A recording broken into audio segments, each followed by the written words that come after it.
السلام علیکم ورحمۃ اللہ وبرکاتہ.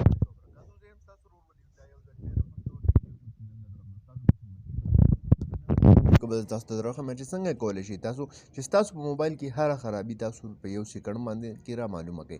مطلب چې ستاسو په موبایل کې څه هم خرابي وي څه شی پکې کار نه کوي نو هغه ستاسو موبایل تاسو ته پخپله در وښایي چې ما کې دا خرابي ده. خو د دې نه مخکې زه تاسو ته درخواست کوم که تر اوسه پورې تاسو زموږ پښتو ټک یوټیوب چینل نه یې سبسکرایب کړی نو دا سبسکرایب کړئ، خوا کې د غنټۍ نشان هم کلیک کړئ چې زموږ نوي ویډیوز تاسو ته په وخت باندې در رسي. نو ملګرو سمپلی دې لپاره به تاسو ته د اپلیکیشن ضرورت وي. د دغه اپلیکیشن لینک موږ تاسو ته ډسکرپشن کې درکړی دی. کله چې دغه اپلیکیشن تاسو خپل موبایل ته انسټال کړئ د اپلیکیشن تاسو کولاو کې تاسو ته به یو داسې انټرفیس راولي. ټیک ده، دلته کې اولنی چې کوم آپشن یې تاسو له راکړی دی هغه دی ډیوایس ډیټیل. مطلب د دغه موبایل په باره کې چې څه معلومات دی به تاسو له ټول راکړي. دا تاسو کتلی شئ چې ماډل کم یو دی، برانډ کم یو دی، بورډ کم یو دی، سکرین سایز پکې څومره دی، سکرین ریزولوشن پکې څومره دی، ریم یې څومره دی او سټوریج یې څومره دی.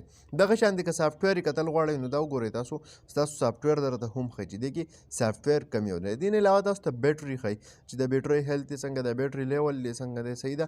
پاور سورس یې څه دی دا وګورئ تاسو هر څه درته ښایي. بیټري کیپیسټي څونه ده. نو که تاسو چېرته نوی موبایل اخلئ نو دا اپلیکیشن پکې انسټال کړئ. د دې اپلیکیشن په ذریعه د هغې خرابیانې مکمل ځان ته معلومې کړئ. ټیک ده، دا وګورئ پسې دی فون ریپورټ. دا تاسو کتلی شئ، دا وګورئ تاسو ډیوایس انفارمیشن هر څه چې دي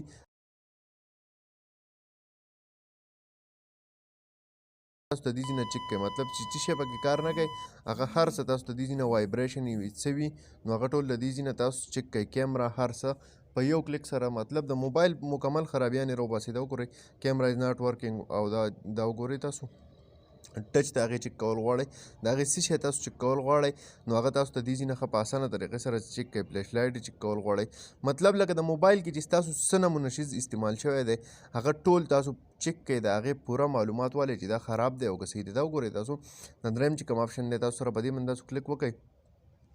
اوس د دې سره سره د دې هارډویر هم تاسو چک کولی شئ. مطلب سافټویر یې موږ چک کړو چې کوم سافټویر دی پکې دغه شانتې اوس راشئ د دې تاسو هارډویر باندې کلیک وکړئ نو هارډویر یې د دې ځای نه چک کوئ. مطلب دا تاسو د دې مایک چک کولی شئ، د دې ډیمنګ چک کولی شئ، وایبریشن د دې کیمرې چک کولی شئ، د دې ټچ هارډ کیز مطلب سنسر، سپیکر، فلیش لایټ هر څه یې چک کولی شئ.